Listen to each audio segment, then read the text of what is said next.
8장 1절에서 15절까지 말씀 다 자신 줄 알고 한 절씩 교독하겠습니다. 구에 예수께서 각 성과 마을을 두루 다니시며 하나님의 나라를 선포하시며 그의 복음을 전할새 12 제자가 함께 하였고, 또한 악귀를 쫓아내심과 병고침을 받은 어떤 여자들 곧 7 귀신이 나간 자 막달라인이라 하는 마리아와 헤로데 청지기 구사나의 아내 요한나와 수산나와 다른 여러 여자와 함께 하여 자기들의 소유로 그들을 섬기더라. 각 동네 사람들이 예수께로 나와 큰 무리를 이루니 예수께서 비유로 말씀하시되 씨를 뿌리는 자가 그 씨를 뿌리러 나가서 뿌릴새 더러는 길가에 떨어짐에 밟히며 공중의 새들이 먹어버렸고, 더러는 바위 위에 떨어짐에 싹이 났다가 습기가 없으므로 말랐고 더러는 가시떨기 속에 떨어짐에 가시가 함께 자라서 기운을 막았고, 더러는 좋은 땅에 떨어짐에 나서 100배의 결실을 하였느니라. 이 말씀을 하시고 외치시되 들을 귀 있는 자는 들을지어다. 제자들이 이 비유의 뜻을 물으니 이르시되 하나님 나라의 비밀을 아는 것이 너희에게는 허락되었으나 다른 사람에게는 비유로 하나니 이는 그들로 보아도 보지 못하고 들어도 깨닫지 못하게 하려 함이라. 이 비유는 이러하니니 씨는 하나님의 말씀이요 서 있다는 것은 말씀을 들은 자니 이에 마귀가 가서 그들이 믿어 구원을 얻지 못하게 하려고 말씀을 그 마음에서 빼앗는 것이요 바위 위에 있다는 것은 말씀을 들을 때 기쁨으로 받으나 뿌리가 없어 잠깐 믿다가 시련을 당할 때 배반하는 자요. 가시떨기에 떨어졌다는 것은 말씀을 들은 자이나 지내는 중 이생의 염려와 재물과 향락의 기운이 막혀 온전히 결실하지 못하는 자요. 같이 읽겠습니다. 좋은 땅에 있다는 것은 착하고 좋은 마음으로 말씀을 듣고 지키어 인내로 결실하는 자니라. 아멘. 아멘. 여러분 말씀 가지고 하나님 나라의 비밀을 아는 것이 우리에게 허락되었습니다. 하나님 나라의 비밀이 아는 것이 우리에게 허락되었습니다 라는 제목으로 말씀 같이 나눠가겠습니다.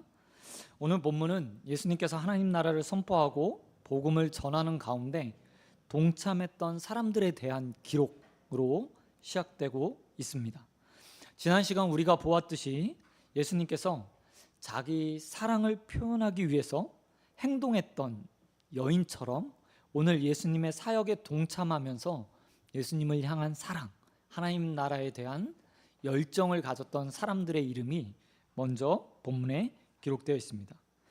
먼저 본문을 보면 예수님의 사역을 늘 함께하는 12 제자가 있었다고 이야기합니다. 너무나 당연하죠. 예수님께서 그 제자들을 불렀을 때 모든 것들을 버려두고 예수님을 따랐던 그들이 지금도 예수님을 따르는 것은 너무나 당연한 일처럼 보입니다. 이 당연한 일들의 가운데 그런데 또 다른 사람들의 이름이 기록되어 있습니다. 예수님의 동행하는 것이 결코 쉬운 일들은 아니었습니다. 왜냐하면 예수님과 함께했던 모든 자들이 자신의 직업을 내팽개치고 예수님을 따랐어요. 그리고 예수님은 이곳저곳을 떠돌아다니면서 갈릴리 지역, 게네사렛 지역을 중심으로 해서 이곳저곳을 떠내다니면서 말씀을 전하셨기 때문입니다. 그런데 이런 예수님의 사역이 아무 경제적 도움 없이 이루어진 것이 아니라 오늘 본문에 보니까 2절과 3절에 보면 12 제자 이외에 다른 여자들의 도움을 통해서 이루어졌다는 사실들을 오늘 본문이 우리에게 그 사실을 증거해 주고 있습니다. 2절과 3절 말씀에 보면 악귀에 들렸던 자들, 그리고 병고침을 받았던 자들, 또한 헤롯의 청지기 구사의 아내 요한나와 수산나 뿐만 아니라 다른 여자들이 함께 했다고 말하면서 많은 여인들의 이름, 그리고 무명이지만 여인이었던 자들의 이름들이 기록되어 있는 것을 볼 수 있습니다. 이게 굉장히 이례적인 표현이라는 사실도 우리는 좀 알아야 합니다. 왜냐하면 늘 성경 시대를 이야기하면서 지금 시대가 아니라 당시의 시대를 생각해 보면 여자들의 인권 그리고 여자들의 대우라는 것들이 지금과 비교할 수 없을 만큼 아주 열악했기 때문입니다. 당시에 여인들은 남자들의 소유 정도로 생각이 되었습니다. 아이들도 마찬가지였어요. 심지어 남자아이도 성인이 되기까지 그들은 부모의 소유 정도로 생각되는 것이 당시 사회 문화였습니다. 그런데 오늘 성경에 그 여인들의 이름이 기록되어 있는 겁니다. 더욱이 유대 문화 가운데서는 더더욱 그랬죠. 더 가부장적인 사회였기 때문입니다. 지금도 납비들의 아내들이라고 말하는, 지금도 유대 사회에서 보수 쪽에 속하는 사람들은요, 자신의 아내들을요 매질을 해요. 그만큼 아주 경직된 사회 가운데 있었다는 겁니다. 그런데 오늘 그 여인들의 이름들이 기록되어 있어요. 그 면면들도 분명하게 기록되어 있습니다. 2절에 보면 악귀에서 쫓아내심을 받은 자, 병고침을 받은 자, 어떤 여자는 7 귀신 들렸던 자, 그리고 그 이름은 막달라 마리아였다고 기록하고 있습니다. 뿐만 아니라 그냥 병고침을 받았거나 치유를 받았던 자들뿐만 아니라요, 예수님을 따랐던 또 다른 부류의 사람들도 있었다고 이야기해요. 하층민이 아니라 이들은 헤롯의 청지기 구사나의 아내 요한나와 수산나라고 말하며 높은 신분에, 유대사회의 높은 신분에 있었던 여인들도 함께 예수님을 따라다니며 수발하였다라고 기록하고 있습니다. 뿐만 아니라 더더욱 외에 또 다른 여인들이라고 말하며 무명의 수많은 여인들이 예수님을 따랐다고 이야기하고 있어요. 여러분, 근데 우리 오병이어 사건 아시죠? 오병이어 사건 할 때 숫자를 어떻게 세죠? 5,000명, 남자의 수만 5,000명 이라는 표현이 있었는데 지금 여인들의 이름이 기록되어 있는 거예요. 그리고 그 모습을 통해서 이렇게 누가는 표현하고 있죠. 예수님께서 또한 예수님의 제자들이 함께 온 마을을 다니며 복음을 전하는 가운데 결정적인 역할을 했던 사람들이 있다. 당시에 사람의 숫자로도 취급하지 못했던 여인들이 예수님을 도왔고 그의 사역을 후원하는 자들이었다라고 이야기하고 있습니다. 그리고 이 후원은 어떤 결과들을 낳는지 1절에서 기록하고 있습니다. 1절은 이렇게 기록하고 있습니다. 그 후에 예수께서 각 성과 마을을 두루 다니며 하나님 나라를 전파하였다. 예수님의 사역이 막힘 없을 수 있었던 이유는 무엇이냐면 헌신하고 수고하는 여인들의 도움이 있었기 때문에 가능했다고 이야기하고 있는 겁니다. 그리고 이들의 여인들은 하나같이요, 감사의 마음, 사랑의 마음을 가졌던, 우리 7장에서 보았던 죄인이라고 부름받았던 여인과 똑같은 마음으로 주님을 따르고 헌신하며 수고했을 거라는 거죠. 우리 이 땅의 신앙생활을 하면서 가끔 감사와 사랑을 이야기하지만 헌신과 수고에 대한 이야기들은 등한시할 때가 있습니다. 마음으로 내가 하나님 잘 섬기면 되지, 내가 또 하나님을 향한 것들을 표현하면 되지 라고 말할 때 있어요.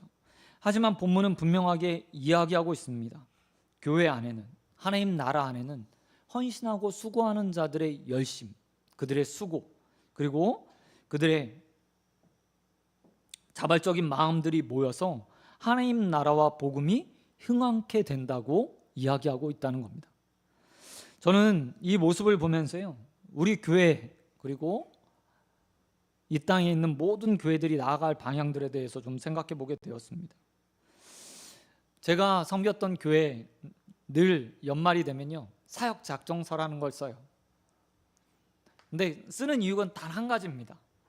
모든 사람이 한 가지 사역은 하자라는 게 목표였어요. 처음 만들었을 때요. 왜 그랬을까요? 늘 봉사하는 사람은 부족하거든요. 그리고 항상 하던 사람이 봉사를 해요. 그래서 사역 작정서라는 걸 쓰고 모든 교회 일들 하나하나 청소하는 것부터 해서 다른 것 하나, 물 하나 다 써서 기재를 하고 누군가 하나는 꼭 자기의 이름을 써서 자발적으로 헌신할 수 있도록 만들었으면 좋겠다라고 했죠. 하지만 결과는 늘요 똑같아요. 그 모습을 보면서요 너무나 안타까웠어요. 왜냐하면 교회는 그리스도의 몸이잖아요. 그리고 우리는 그의 몸에 속해 있는 지체라고 이야기해요. 사도 바울은 때로는 건물로 표현하면서 너희 하나는 건물에 속해 있는 하나의 부속 혹은 하나의 역할을 감당하는 하나의 벽돌과 같은 존재라고 이야기해요. 그런데 늘 보면 구멍이 숭숭 뚫려 있는 건물과 같이 교회가 운영이 돼요. 때로는 이렇게 말하면 그렇지만 장애를 입은 사람처럼 교회가 서 있는 경우들도 많이 있어요.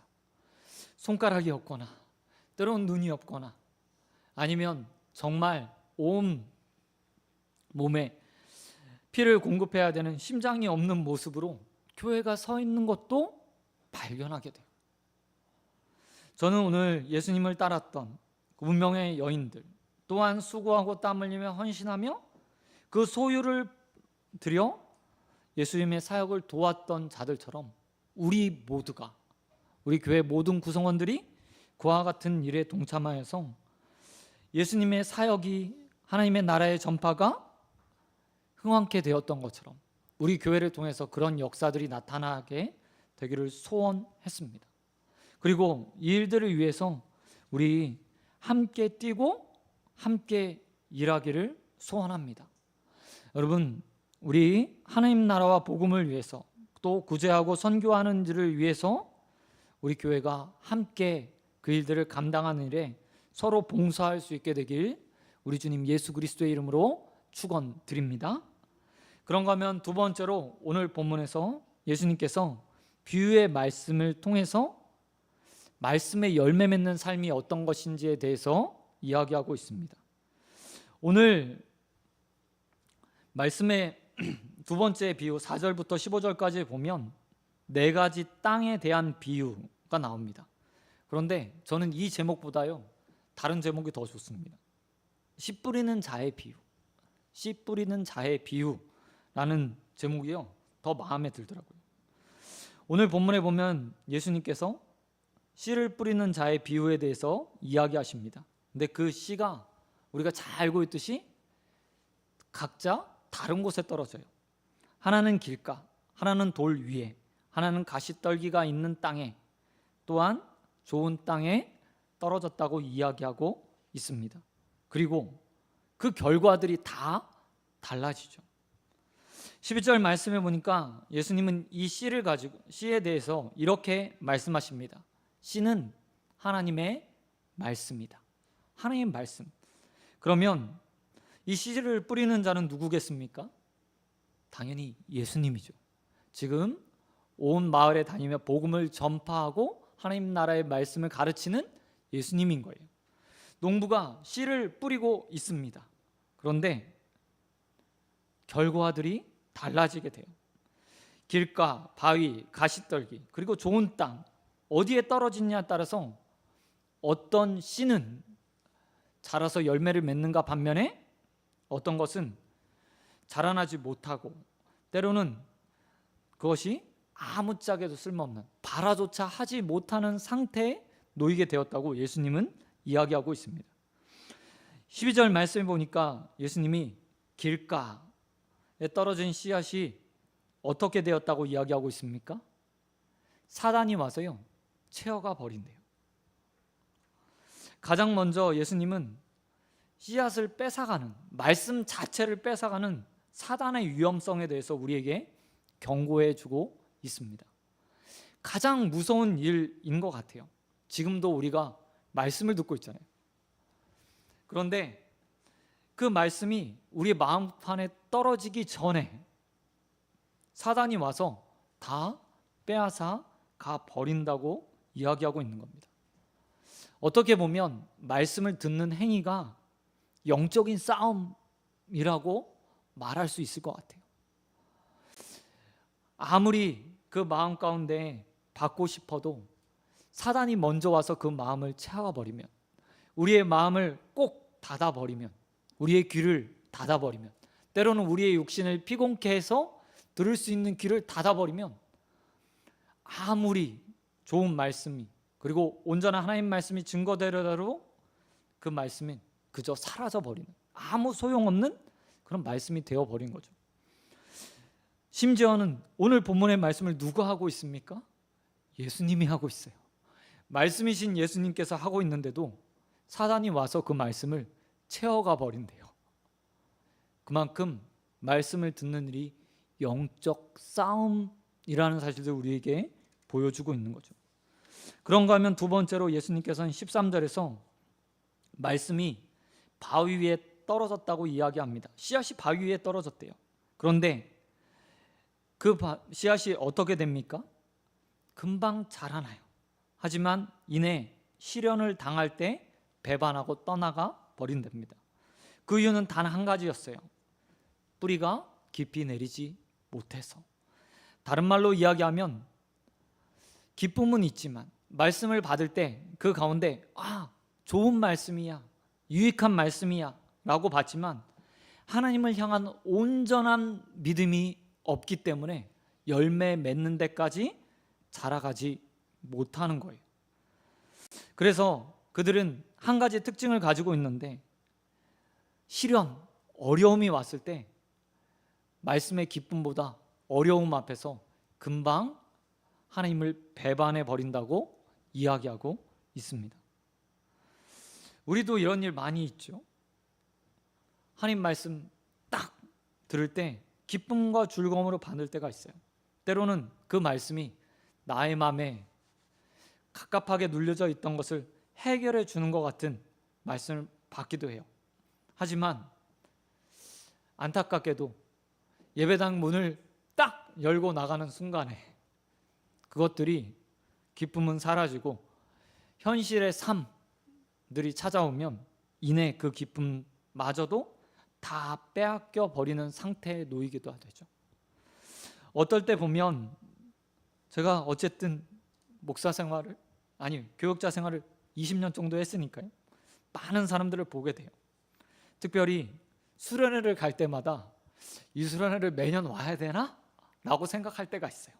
왜냐하면 수련회는 보통 한 달짜리니까요. 한 달이요. 수련회 가면 많은 청년들이 2박 3일 동안 말씀 집중적으로 배우고 기도회도 하고 하면서 정말 많이 달라져요. 기도를 안 하는 청년들이 마지막 날 밤이 되면 열심히 기도하거나 그런 모습 보게 되잖아요. 하지만 그것이요, 오래가지 않아요. 수련회를 마치고 세상으로 나와서 삶을 살다 보면 이런저런 어려움을 만나게 되죠. 현실에 직면하게 돼요. 직장을 다니는 사람들은 직장에서 당하는 어려움, 학교를 다니다 보면 교우 간의 관계 속에서 어려움, 때로는 믿지 않는 가정 가운데서 혼자 신앙생활을 하던 친구들은 가정에서 신앙으로 인해서 당하는 어려움을 딱 만나게 돼요. 그러면 불과 한 달 전에, 불과 몇 주 전에 가졌던 그 수련회에서 보여줬던 뜨거운 열정들은 다 사라져버린 채 어느새 축 늘어져서 매주일 교회 나오는 것도 힘든 채로 걸어 나오는 것도 보게 돼요. 그것이 마치 바위 위에 떨어진 씨앗과 같은 모습인 거죠. 그런데 청년들과 아이들만의 모습일까요? 아니요. 또한 우리의 모습이기도 하죠. 세 번째 모습을 보면 예수님은 14절에서 가시떨기에 떨어진 씨앗에 대해서 말씀하십니다. 가시떨기 속에 떨어진 씨앗이요. 아마 처음부터 가시떨기가 있었던 것은 아니었을 거예요. 본문 말씀 그대로 표현하면 떨어짐에 같이 자라나서, 함께 자라나서라고 이야기해요. 그러니까 처음엔 마치 좋은 땅처럼 보였던 거예요. 그런데 미리 떨어져 있던 씨앗들이 있었던 거죠. 우리가 농사 지게 되면 작은 텃밭을 기르더라도 그 가운데 씨앗 뿌리고 모종을 갖다 심었는데 이내 잡초들이 무성하게 자라잖아요.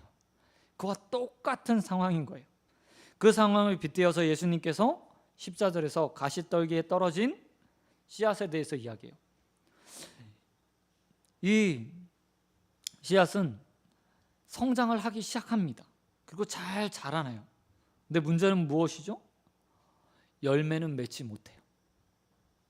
아니, 열매를 맺더라도 주위에 또 다른 방해물들이 있기 때문에 미천한 열매들, 상품가치 없는 열매들만 아마 맺게 되었을 거예요. 근데 이 모습을 향해서 예수님께서는 가시떨기를 이렇게 비유하셨습니다. 염려와 재물과 향락. 염려와 재물과 향락이라고 표현하고 계신다는 거예요. 말씀을 받았고 들었고 자라나는데 그것이 열매 맺지 못하게 하는 것이 염려, 재물, 향락이라고 표현하고 있죠. 다른 말로 이야기하면 이렇게 쉽게 표현할 수 있을 것 같아요. 그냥 일반적인 모든 그리스도인들이라고 표현하면 딱 맞는 거죠. 교회 안에 들어와서 하나님 말씀을 듣고 주일 성수를 하고 예배를 드리고 때로는 수요일에 금요일 새벽 예배도 들어가면서 신앙생활을 합니다. 그러나 우리 마음 가운데 언제나 염려가 있죠. 내일은 무엇을 먹을까? 무엇을 마실까? 무엇을 입어야 하나? 무엇을 타야 하나? 내 자녀는 어떻게 키워야 하나? 라는 염려를 가지고 있어요. 뿐만 아니라 우리에게는 끊임없이 더 나은 삶을 위한 재물, 오늘 이 손에 꽉 쥐어야 대한 재물에 대한 생각이 있죠. 뿐만 아니라 즐겨야 하잖아요. 먹는 것을 즐기기도 하고 귀에 듣거나 아니면 마음에 좋은 것을 찾아 입고 타고 마셔야 해요. 그런데 예수님은 이 모든 것이요 열매 맺지 못하게 하는 요인이라고 말씀하고 계신 거예요. 처음부터 이에게 말씀이 없었던 게 아닙니다. 말씀이 자라나지 않은 것이 아니었습니다. 그런데 상대적으로 가시떨기가 더 빨리 자라나는 거예요. 그래서 하나님께서 원하시는 말씀의 열매들을 온전히 맺지 못하는 상태로 우리를 만들어 가는 거죠. 이 세 가지 밭의 비유를 보면서요, 저는 이 세 가지가 제 안에 다 존재한다는 사실을 알았어요.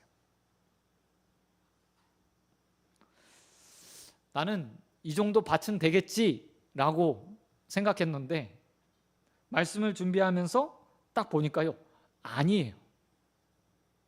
우리의 마음 가운데 이 모든 게 다 존재해요.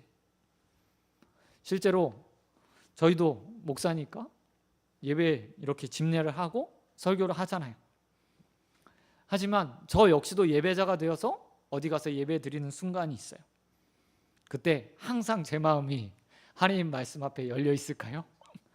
아닙니다. 그게 사실이에요. 아닙니다.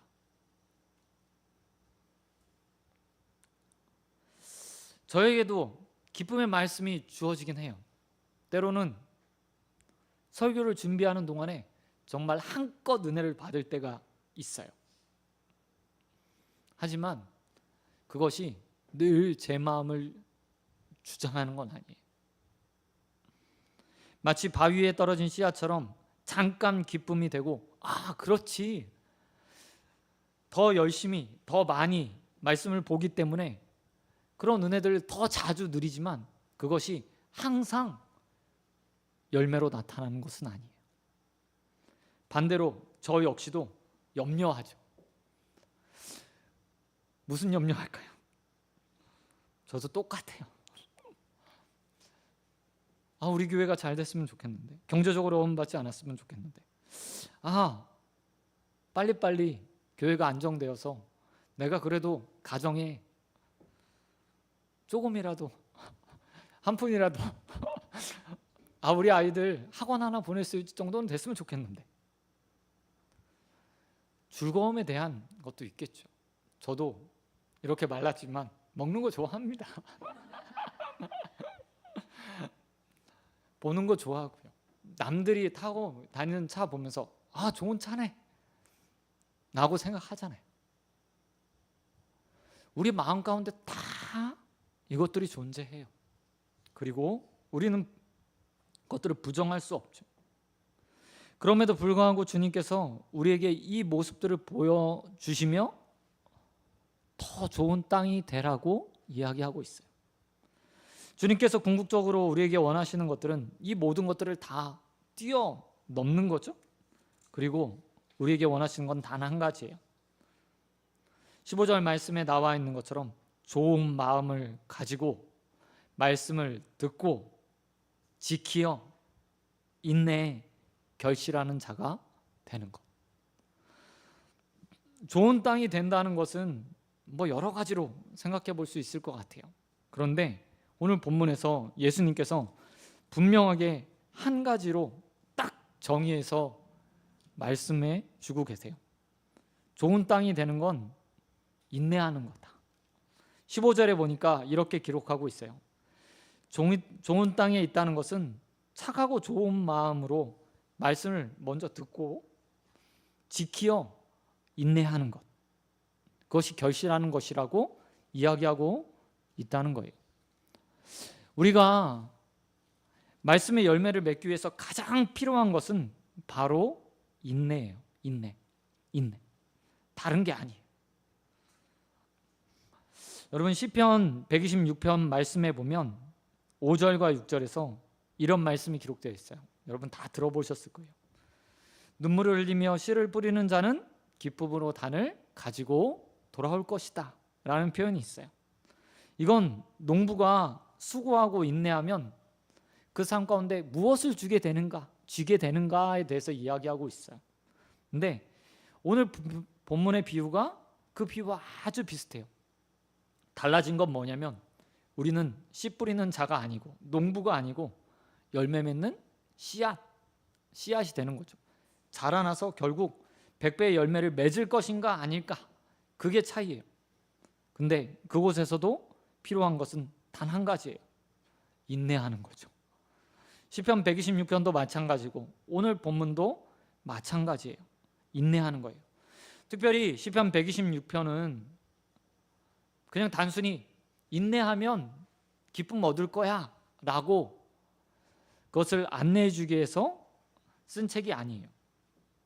시편 126편의 첫 시작은 바벨론 포로기를 기억하면서 쓴 시입니다. 여기서 출발해요.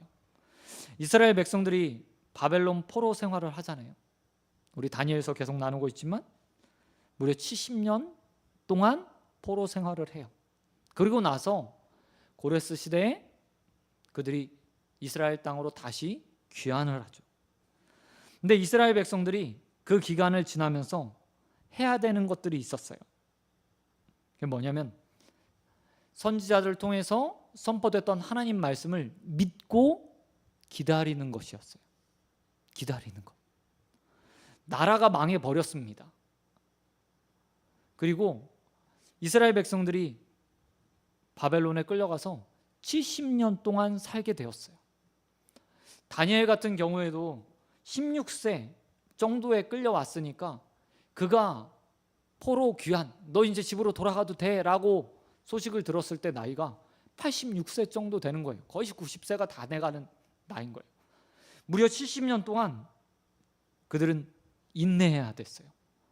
하나님이 약속으로 선지자를 통해서 반드시 너희 땅으로 돌아가게 할 거야 라고 말씀하셨기 때문에 그 말씀만 믿고 참고 기다리는 시간을 무려 70년 동안 해야 됐던 거예요. 이게 여러분 가능할 거라고 생각하세요? 아니에요. 우리 역사 가운데서도 일제강점기가 있었잖아요. 일제강점기 초기에는 독립운동도 활발했고 많은 사람들이 저항을 했어요. 근데 시간이 가면 갈수록 더 많이 그 사회에 적응하면서 살게 돼요. 1930년대에 들어와서는 아예 대놓고 이제 그냥 일본 식민처럼 사는 사람들이 거의 대부분이었어요. 누가 매국을 하나, 매국노인가 아닌가를 판가름할 수 없을 만큼 그렇게 길게 점령을 당하다 보니까 당연한 그냥 일상의 삶을 산 거예요. 그들에게 소망이 있었을까요? 우리 영화에서 밀정에서 보는 것처럼 해방될 줄 몰랐지 라고 말하는 것처럼 이스라엘 백성들도 그랬을지 몰라요. 우리보다 더 긴 포로 생활을 했으니까. 그런데 그들이 시편 126편을 지으면서 이렇게 노래했어요.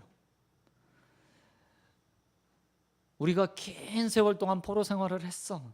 그런데 그 긴 세월 동안 인내하고 참고 기다리면서 눈물로 씨를 뿌리며 주님께서 우리를 바벨론 포로에서 해방시키심을 믿고 기도했더니 우리가 귀환하게 되었어. 이런 취지로 시편 126편을 쓴 거예요. 그리고 오늘 예수님께서도 우리에게 그렇게 말씀하고 계신 거죠. 이 땅에 살아가는 동안에 너희 마음이 때로는 길가밭이 될 수 있고, 때로는 돌짝밭처럼 될 수 있고, 때로는 가시떨기가 수많이 있는 말씀처럼 될 수 있어. 말씀을 들으면서 때로는 그것이 사단이 빼앗아가서 사라져 버리는 것 같고, 때로는 기쁨이 되었지만 이내 시련 앞에서 좌절하는 것처럼 될 때도 있어. 염려와 재리 또 향락 때문에 조금 자라났던 믿음이 또 꺾일 수도 있어. 그러나 기억해. 그래도 인내하고 또 너희 마음을 좋은 마음으로 바꿔서 좋은 마음으로 하나님 말씀을 또 듣고 뿌려진 씨앗이 잘 자랄 수 있도록 인내하면서 살아야 돼. 그러면 언젠가 너희에게도 100배의 결실이 맺게 될 거야 라고 주님께서 우리에게 말씀하신다는 거죠. 사랑하는 소원교회 성도 여러분, 우리는 이 네 가지의 마음을 다 가지고 있습니다. 어떤 부분에서는 이미 100배의 결실을 맺은 말씀들도 있을 거예요. 어떤 것은 그렇지 않을 수도 있죠. 그러나 우리가 조금만 우리의 삶을 바꾸면, 헌신하면, 주님께서 우리를 정말 구원해 주셨고 우리를 위해 십자가 주셨고 아낌없는 사랑으로 우리를 사랑해 주셨다는 사실들을 믿고 열린 마음으로, 예수님의 표현대로 말하면 착하고 좋은 마음으로 말씀을 듣고 그 말씀을 우리 마음 가운데 심기며 그것을 지키려고 노력하면 반드시 그 가운데 100배의 열매들이 맺혀지게 될 겁니다. 이 사실들을 믿고 우리의 삶 가운데 귀한 하나님의 열매들을 맺혀가는 저와 여러분 되시길 우리 주님 예수 그리스도의 이름으로 축원드립니다. 그런 건 마지막으로 오늘 본문에서 생각해야 될 것이 있습니다. 예수님께서 무리에게 이 말씀을 하셨어요. 무리에게, 많은 사람들이 있는 곳에 이 말씀을 하셨어요. 그 가운데엔 예수님의 말씀처럼 네 가지 마음을 가진 사람들이 다 섞여 있었겠죠. 그리고 나서 제자들이 예수님께 와서 묻습니다. 예수님, 이 말씀이 뭐예요? 이 말씀이 뭐예요? 그러자 예수님께서 아까 해설해 드렸던, 설교해 드렸던 해설들을 다 제자들에게 말씀해 주세요. 그런데 10절에 보니까 예수님께서 그렇게 비유에 대해서 이야기해 주시기 전에 제자들을 향해서 이렇게 말씀하세요. 10절 기록되어 있습니다. 이르시되 하나님의 나라의 비밀을 아는 것이 너희에게는 허락되었으나 다른 사람에게는 비유로 하시니 이는 그들로 보지 못하고 들어도 깨닫지 못하게 하려 함이라. 저는 이 말씀을 보면서요, 지금 우리가 이 자리에 앉아 있는 것, 때로는 말씀이, 하나님의 말씀이 정말 우리 마음 가운데 혼재되어 있는 네 가지 밭에 떨어지고 있다는 사실만으로도 얼마나 감사한 일인가 라는 생각을 해보게 돼요. 헌신하고 수고했던 제자들이 주님께 물었습니다. 그러자 예수님이요, 그 말씀을 하나하나 깨달을 수 있도록 알려주세요. 사실 비유라는 거요, 예수님께서는 감춰주기 위해라고 표현했지만 당시에 이 비유는 아이들을 교육하기 위해서 유대인들이 사용했던 가장 보편적인 방법이었어요. 이야기는 무엇이죠? 누구나 들으면 알 수 있는 이라는 말이에요. 그런데 제자들이 예수님의 비유를 듣고요, 깨닫지 못한 채 와서 예수님, 이게 뭐예요? 라고 물은 거예요. 예수님 얼마나 속으로 답답하셨을까요? 이후에도 예수님은 수없이 비유로 말씀하시고요, 그때마다 제자들에게 해석해 줘야 했어요. 성장하지 않는 거죠. 잘 깨닫지 못하는 거예요.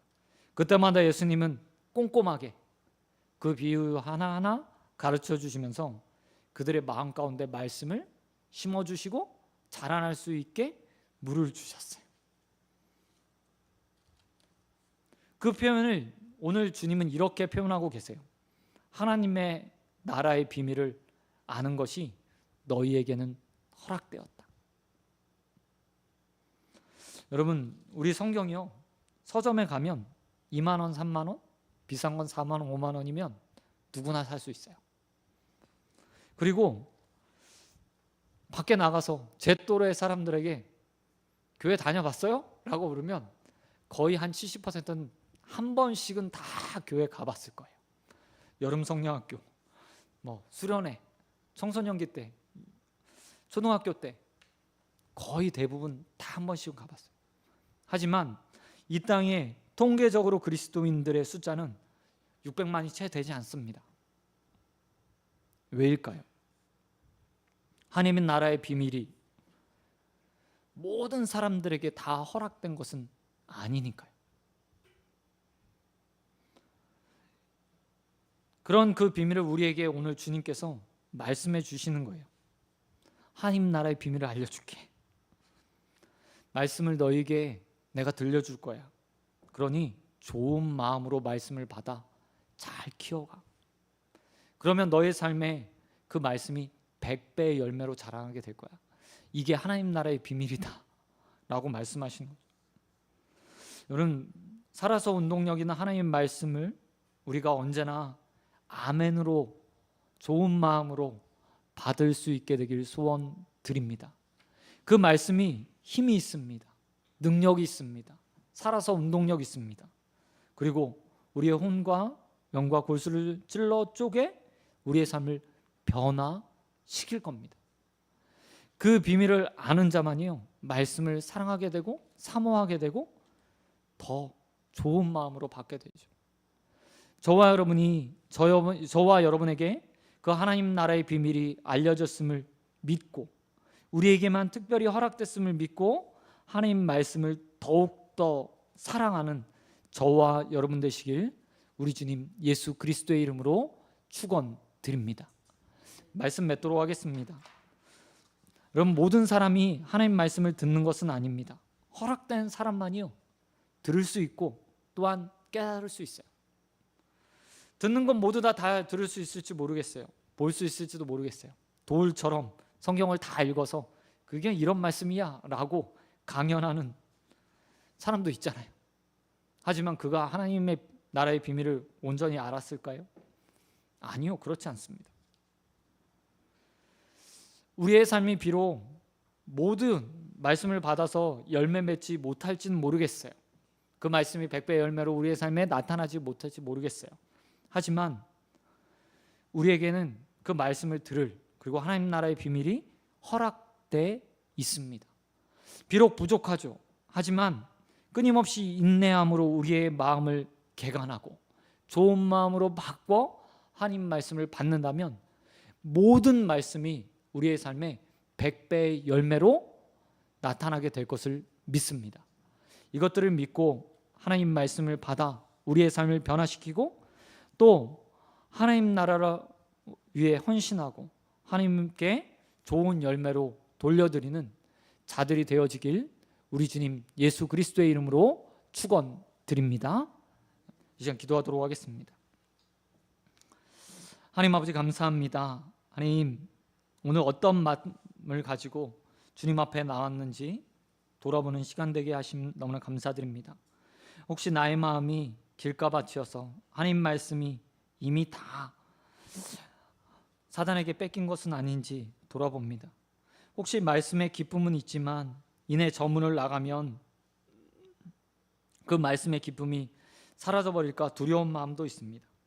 또 한 주간 살아가며 말씀이 재리와 염려 때문에 또 향락 때문에 재물 때문에 다 빼앗겨 버릴 것은 아닌지 두려운 마음이 있습니다. 하나님, 이 시간 우리의 마음을 개관하여 주시옵시고 성령 하나님께서 우리에게 좋은 마음 허락하여 주시사 그 말씀들 잘 마음판에 심기어 돌아갈 수 있도록 은혜 베풀어 주시옵소서. 또한 그 말씀을 행하는 가운데 인내의 마음이 있게 되길 소원합니다.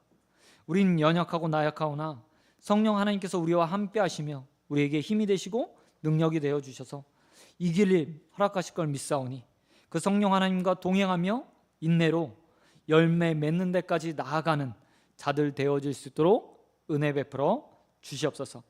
또한 말씀 들을 수 있는 은혜 허락하심에 늘 감사할 수 있는 자들 되게 하여 주시옵소서. 하나님, 우리에게 믿음 허락하여 주시사 이 자리에 나와서 주님의 말씀을 듣게 하시고 또 그 가운데 우리의 삶을 변화시킬 수 있는 기회 허락하셨사오니 그 은혜 감사하는 인생 살게 하여 주시옵시고 한 주간 그 마음으로 다음 이 자리에 모일 때까지 기쁨으로 하나님 한 주간 보낼 수 있도록 은혜 베풀어 주시옵소서. 이제는 우리 주 예수 그리스도의 은혜와 한량없는 하나님의 사랑과 성령의 교통하심이 하나님의 나라의 비밀을 알게 하신 것, 또 우리에게 깨닫게 하심을 믿고 그 가운데 믿음으로 하나님 말씀을 받아 열매 맺기 원하는 소원교회 성도들과 또 공예배로 하나님 앞에 나와 헌신하기 원하는 우리 모든 성도들 위해 영원토록 함께 있을지어다. 아멘.